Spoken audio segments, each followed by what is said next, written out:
ಬಂಗಾರ ಪ್ರಿಯರಿಗೆ ಇದೀಗ ಗುಡ್ ನ್ಯೂಸ್. ಚಿನ್ನದ ದರದಲ್ಲಿ ಕುಸಿತವೋ ಕುಸಿತ. ಚಿನ್ನ ಖರೀದಿಸುವವರಿಗೆ ಬಂತು ಶುಭ ಗಳಿಗೆ.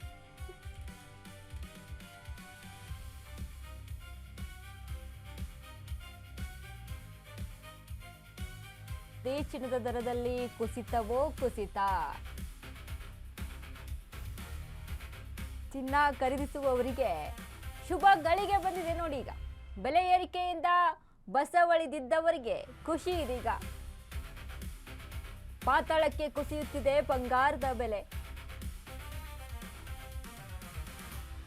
ಚಿನ್ನದ ಆಭರಣ ಖರೀದಿಸುವವರಿಗೆ ಬಂಪರ್ ಲಾಟ್ರಿ ತರ ಈಗ. ಹೆಂಗೆ ಅಂತ ಅಂದ್ರೆ ಹಬ್ಬದ ಸೀಸನ್ಗೂ ಮುನ್ನ ಗ್ರಾಹಕರಿಗೆ ಶುಭ ಸುದ್ದಿ. ಜನಸಾಮಾನ್ಯರ ಕೈಗೆಟುಕಲಿದೆ ಹಳದಿ ಸುಂದರಿ. ಮತ್ತಷ್ಟು ಅಗ್ಗವಾಗಲಿದೆ ಬಂಗಾರದ ಬೆಲೆ. ಶೀಘ್ರವೇ 16% ಇಳಿಕೆ ಕಾಣಲಿದೆ ಚಿನ್ನ. 20,000 ರೂಪಾಯಿಗೆ ಇಳಿಕೆಯಾಗಲಿದೆ ಚಿನ್ನ. 20,000 ರೂಪಾಯಿಯಷ್ಟು ಇಳಿಕೆಯಾಗಲಿದೆಯಂತೆ ಚಿನ್ನ. ಚಿನ್ನದ ದರ ಕುಸಿಯಲಿದೆ ಎಂದ ತಜ್ಞರ ತಂಡ.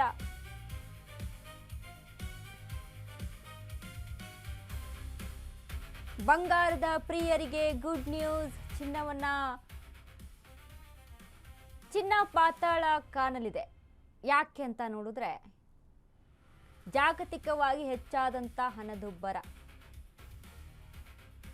ಫೆಡರಲ್ ರಿಸರ್ವ್ ಬಡ್ಡಿ ದರ ಯಥಾಸ್ಥಿತಿ ಸಾಧ್ಯತೆ ಇದೆ. ಬಟ್ ಅಲ್ಲಿ ಡಾಲರ್ ಮುಂದೆ ರೂಪಾಯಿ ಮೌಲ್ಯ ಕುಸಿಯುವ ನಿರೀಕ್ಷೆ ಇದೆ.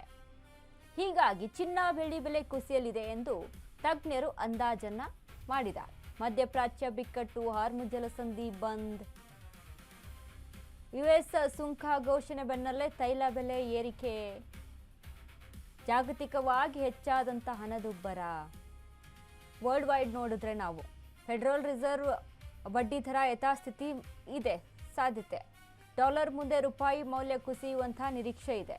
ಸೊ ಹೀಗಾಗಿ ಇವೆಲ್ಲವನ್ನ ಪರಿಗಣಿಸಿಕೊಂಡು ಚಿನ್ನ ಮತ್ತು ಬೆಳ್ಳಿಯ ಬೆಲೆ ಕುಸಿಯುವಂತ ಎಲ್ಲ ಚಾನ್ಸಸ್ ಇದೆ ಅಂತ ತಜ್ಞರು ಅಭಿಪ್ರಾಯವನ್ನ ವ್ಯಕ್ತಪಡಿಸ್ತಾ ಇದ್ದಾರೆ. ಈಗೆಲ್ಲರಿಗೂ ನಮ್ಗೆಲ್ಲರಿಗೂ ಒಂದು ಅಂದಾಜು ಇತ್ತಲ್ವಾ, ಏನು ಚಿನ್ನ ಮತ್ತು ಬೆಳೆಯ ಬೆಲೆಯಲ್ಲಿ ಮುಂದಿನ ಇದೇ ರೇಟ್ ಇರೋದಿಲ್ಲ, ಮುಂದಿನ ದಿನಗಳಲ್ಲಿ ಕಡಿಮೆ ಆಗ್ಬೋದು, ಇಳಿಕೆ ಕಾಣಬಹುದು, ನೋಡೋಣ ಕೊಂಡ್ಕೊಳ್ಳೋಣ ಅಂತ. ಸೊ ಹಾಗೆ ಒಂದಿಷ್ಟು ಹೋಪನ್ನ ಇಟ್ಕೊಂಡಿರ್ಬೇಕಾಗುತ್ತೆ, ಮುಂದಿನ ದಿನಗಳಲ್ಲಿ ಚಿನ್ನದ ಬೆಲೆ ಇಳಿಕೆ ಕಾಣಿಸುತ್ತಾ ಅಂತ. ಸದ್ಯಕ್ಕೆ ಇರುವಂತಹ ಏನು ನಿನ್ನೆ ಅಷ್ಟೇನೆ ಇಳಿಕೆ ಕಾಣ್ತು ಅಂತ 100 ರೂಪಾಯಿ ಇಳಿಕೆ ಆದ್ರೂ ಕೂಡ ಇಳಿಕೆನೆ ಅಲ್ವಾ.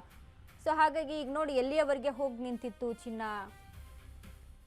190ವರೆಗೂ ಹೋಗಿತ್ತು 10 ಗ್ರಾಮ್ ಗೋಲ್ಡ್ಗೆ 24 ಕ್ಯಾರೆಟ್. ಸೊ ಹಾಗಾಗಿ ಇದೀಗ ಚಿನ್ನದ ಬೆಲೆಯಲ್ಲಿ ಇಳಿತಗಳು ಕಾಣಿಸ್ತಾನೆ ಇದ್ದಾವೆ, ಆಗ್ತಾನೆ ಇದ್ದಾವೆ. ಇದೀಗ ಒಂದಿಷ್ಟು ಇನ್ನೂ ಇಳಿಕೆ ಕಾಣಿಸ್ಬೋದು ಅಂತ ಏನಾದರೂ ಒಂದು ಹೋಪ್ ಇಟ್ಕೊಂಡಿದ್ರೆ ಮುಂದಿನ ದಿನಗಳಲ್ಲಿ ಅದು ಚಾನ್ಸಸ್ ಇದೆ ಅಂತ ಹೇಳ್ಬೋದು. ಇತ್ತೀಚೆಗೆ ನಾವು ಪ್ರಧಾನಿ ನರೇಂದ್ರ ಮೋದಿ ಅವರು ಒಂದು ಕರೆಯನ್ನ ಕೊಟ್ಟಿದ್ರು, ಎಲ್ಲರೂ ಕೂಡ ಗಮನಿಸಿದ್ವಿ. ಚಿನ್ನ ಬೆಳ್ಳಿಯನ್ನ ಅಂದ್ರೆ ಚಿನ್ನವನ್ನ ಕೊಂಡ್ಕೊಳ್ಳೋದ್ರಲ್ಲಿ ಸ್ವಲ್ಪ ಕಮ್ಮಿ ಮಾಡಿ, ಅವಶ್ಯಕತೆ ಇದ್ರೆ ಮಾತ್ರ ಕೊಂಡ್ಕೊಳ್ಳಿ. ಸುಮ್ಮನೆ ನಾವು ತೆಗೆದುಕೊಳ್ಬೇಕಪ್ಪ, ಸುಮ್ಮನೆ ಹೋಗಿ ಸ್ಟಾಕ್ ಆಗಿ ಇಟ್ಕೊಳ್ಳುವಂಥದ್ದೆಲ್ಲ ಬೇಡ. ಯಾಕಂದ್ರೆ ನಾವು ಕೊಡುವಂತಹ ಸುಂಕ ನಮ್ಮಿಂದ, ನಮ್ಮ ದೇಶದಿಂದ ಬೇರೆ ದೇಶಕ್ಕೆ ರೆವೆನ್ಯೂ ಹೆಚ್ಚಾಗ್ತಾ ಇದೆ, ನಮ್ಮ ದೇಶದಿಂದ ಹೋಗ್ತಾ ಇದೆ. ಹಾಗಾಗಿ ಸ್ವಲ್ಪ ದಿನ ಕಾಯ್ದು ನೋಡಿ. ಬೇಡಿಕೆ ಕಮ್ಮಿ ಆಯಿತು ಅಂತ ಅಂದಾಗ, ಮಾರ್ಕೆಟಿಂಗ್ ಕಮ್ಮಿ ಆಯಿತು ಅಂತ ಅಂದಾಗ ಆಟೋಮೆಟಿಕ್ಲಿ ಬೆಲೆ ಇಳಿಕೆ ಆಗೇ ಆಗುತ್ತೆ. ಬೇಡಿಕೆ ಹೆಚ್ಚಾದಾಗ ಅಲ್ವಾ ರೇಟ್ ಜಾಸ್ತಿ ಆಗೋದು. ಹಾಗಾಗಿ ಇವೆಲ್ಲವನ್ನ ಕೂಡ ಗಮನದಲ್ಲಿ ಇಟ್ಕೊಳ್ಬೇಕಾಗುತ್ತೆ. ಸೊ ಹಾಗಾಗಿ ಮುಂದಿನ ದಿನಗಳಲ್ಲಿ ಚಿನ್ನ ಬೆಳ್ಳಿ ಕುಸಿಯುವಂತ ಸಾಧ್ಯತೆ ಹೆಚ್ಚಾಗಿದೆ.